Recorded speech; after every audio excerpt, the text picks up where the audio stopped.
Hello everyone, welcome to another video. My name is Crypto David and today we are talking about Casper CSPR.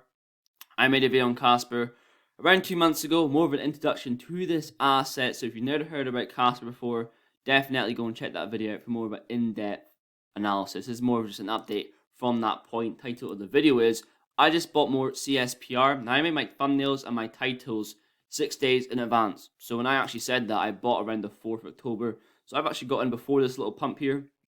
To be fair, it was around 3 cents, so not much of a pump. But it is insane for Casper because since around sort of May sort of time, we've been fighting this, can't get past that 4 cents sort of resistance, and hopefully we will go to the upside along with QNT. Also, as you know, I do not have a paid course. All I ask in return is for you to subscribe and leave a like down below. A lot of Casper news, a lot of market news also, so without further ado, here we go. Okay, so firstly, let's talk about the circulating supply.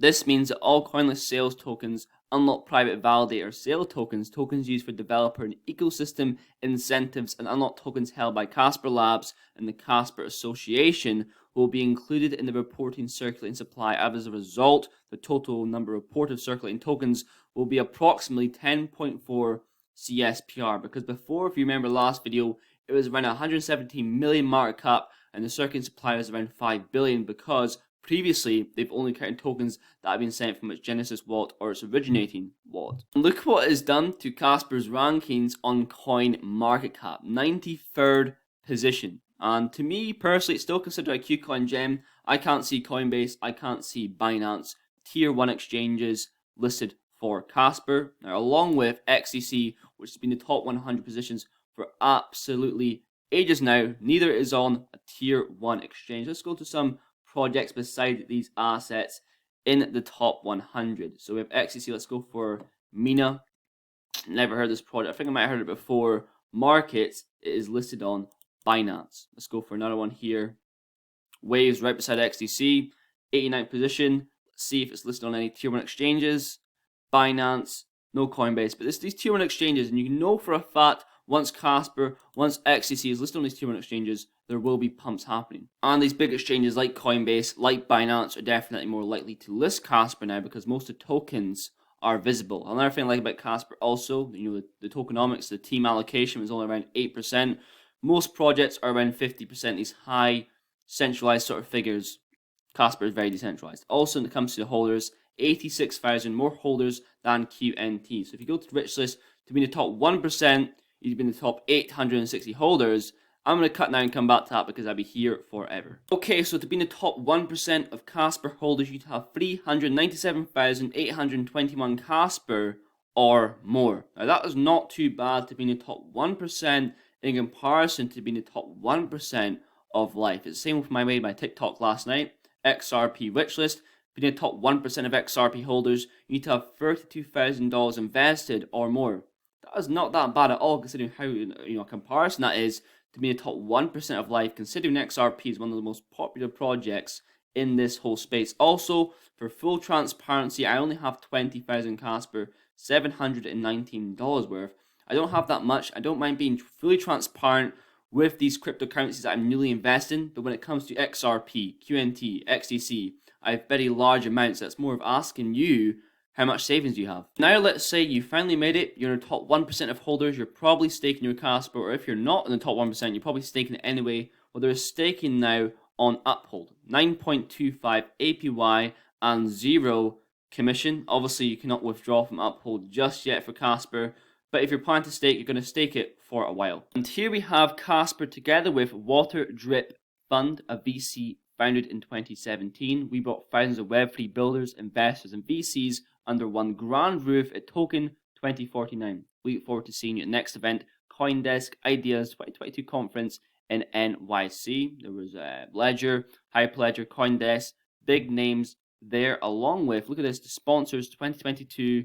This is back in August sort of time. On the gold level, you can see Casper along with Google, TII, Amazon Web Services, JP Morgan and Chase on the gold level. And then the silver level, we got Meta, we got Algorand, Starkware, and then the bronze level partners of Casper, IBM. Why do I think IBM is choosing the likes of Casper? Reason number one, this blockchain is not built on a niche technology. Developers can be building within weeks, saving money and time. Also, upgradable smart contracts, only blockchain that actually has that, because we know in this space enterprises have a lack of control over smart contracts, which makes Casper future-proof. Here we have an article by PR Newswire. Hyperledger announces 8 new members, including Casper Labs, Banque de France, and Central Bank of Nigeria, to kick off Hyperledger Global Forum. This is back in September the 12th.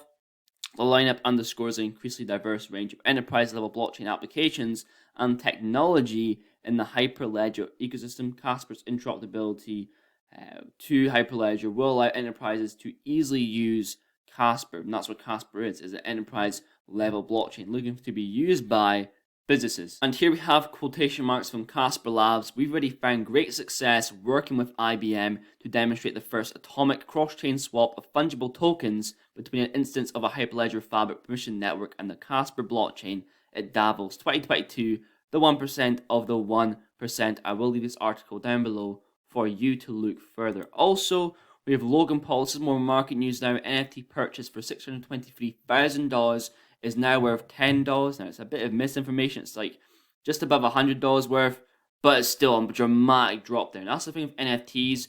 It is always, there's going to be someone left holding the bag. I think that's the same in terms of crypto also, but definitely more NFTs. There has to be a buyer and a seller. Now, there's products of NFTs I still hold, I believe, have utility for the long term, like Polka City, like Access, the videos that I made at the start of the channel, but there'll always be someone left holding the bag, like when it comes to these Bored Ape, Yacht Clubs, or whatever the NFT may be. And I will leave you guys with a little clip from the CTO of Casper Labs talking about building during a bear market NFT use cases. Look at what assets are building during a bear market and are hiring, not firing and crumbling away like these ones here. This was the 8th of October, so yesterday, the wipeout is upon us.